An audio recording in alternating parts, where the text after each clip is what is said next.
सभागृह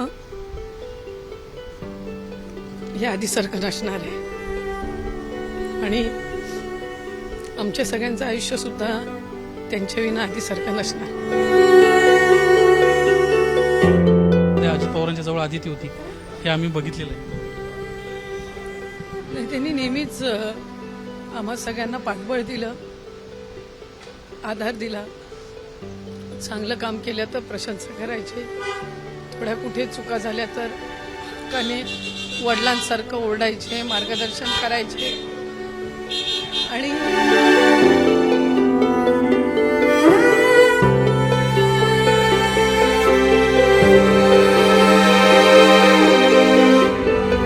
एकच वादा अजितदादा. राष्ट्रवादी काँग्रेस पक्षाचे सर्वच दिग्गज मंडळी सध्या आपल्यासोबत आहेत.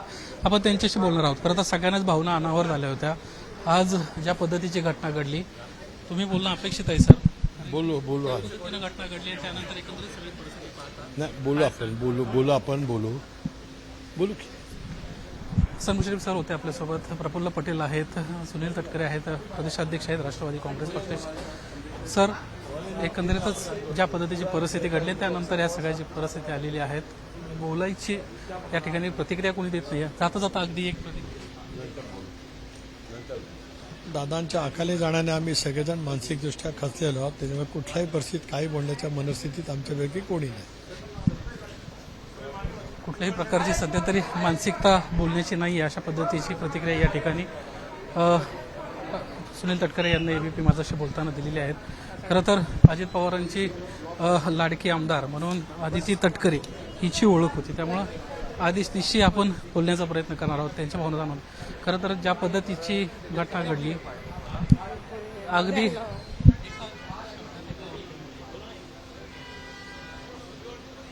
अजितदादांची लाडकी आमदार कोण तर आदिती, सगळ्यात हुशार आमदार कोण तर आदिती, मंत्रिमंडळात सगळ्यात एक नंबरचं काम कोण करतं तर आदिती. ही सगळी विशेषणं, ही सगळी आदितीबद्दलची माहिती आम्ही सातत्यानं आहे. आम्ही नेता गमावला आमचा, त्यांना परत बघता नाही येणार, त्याचं दुःख आम्हाला कधी न भरून निघणार आहे.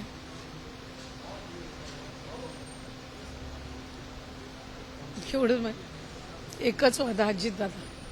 सातत्यानं मी पाहायचो, जीएसटीची बैठक असेल, दिल्लीतला कोणी जायचं असेल, इंग्लिश बोलणारा कोण पाहिजे तर आपल्याकडून आदिती जाणार, तिथं कोण बजेट मांडू शकतं तर अजित ते मांडू शकते.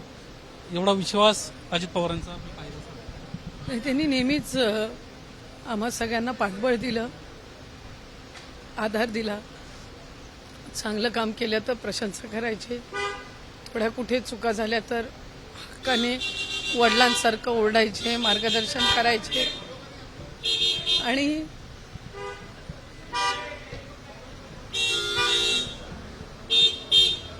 एक दिवस असा गेला नाही की दादांचं नाव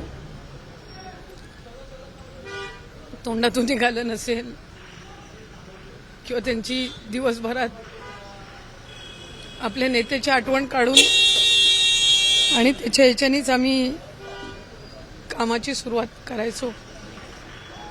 आणि पुढेही काम करत असताना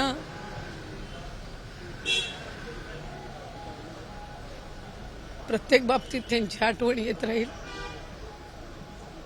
मनात कायम अशी कोरलेली एखादी आठवण बऱ्याच आहेत. सगळ्या बाजूनी दादांनी केलेल्या कामाचं कौतुक होत आहे. महाराष्ट्राने काय गमावलं याबाबत सगळेच बोलत आहेत आणि ते ऐकायला दादा नाही आहेत. ज्यावेळेस तटकरे साहेबांचा विषय यायचा, तटकरे साहेबांपेक्षा सुद्धा जवळ जर कोण होतं तिथं तर ते अजित पवारांच्या जवळ आदिती होती हे आम्ही बघितलेलं आहे. त्यांनी नेहमीच भरभरून प्रेम दिलं. या वडिलांचं जसं मार्गदर्शन मिळत आलं तसं त्यांचंही नेहमी मिळत आलं. प्रोत्साहन देत राहिले नेहमी. तरुणांना, महिलांना, युवतींना संधी मिळाली पाहिजे, नवं नेतृत्व आपल्या याच्यात घडलं पाहिजे, हेच त्यांचं नेहमी असायचं. लाडक्या बहिणीचा विषय आला, मंत्रिपदाचा विषय आला, आदितीचं नाव पुढं केलं. तटकरे साहेबांपेक्षा अजित पवारांचा हट्ट जास्त होता. एखादा कार्यकर्त्याला कसं घडवायचं, त्याला ताकद कशी द्यायची, त्याला प्रशासकीय ज्ञान कसं द्यायचं. मला आठवते मी 2019मध्ये ज्यावेळेला आमदार झाली त्यावेळेला पहिलं भाषण सभागृहामध्ये कसं करायचं आम्ही दादांकडनं शिकलो.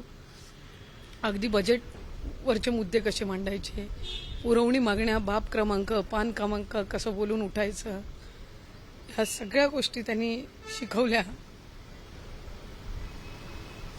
सभागृह हे आधीसारखं नसणार आहे आणि आमच्या सगळ्यांचं आयुष्यसुद्धा त्यांच्या विना आधीसारखं नसणार आहे. अजय तटकरे आपल्यासोबत होत्या. भावना त्यांना अनावर झालेल्या आहेत आणि एकंदरीतच अजित पवारांच्या निधनानंतर एक मोठी पोकळी आयुष्यात त्यांच्या ज्या पद्धतीनं आली त्या संदर्भात त्या बोलत होत्या. काय काय गोष्टी त्यांच्याकडून शिकल्या हे देखील त्यांना या निमित्तानं एबीपी माझाशी बोलताना मांडलं. कॅमेरामॅन निलेश शेवाळेसह निलेश बुधावले, एबीपी माझा, बारामती. एबीपी माझा, उघडा डोळे बघा नीट.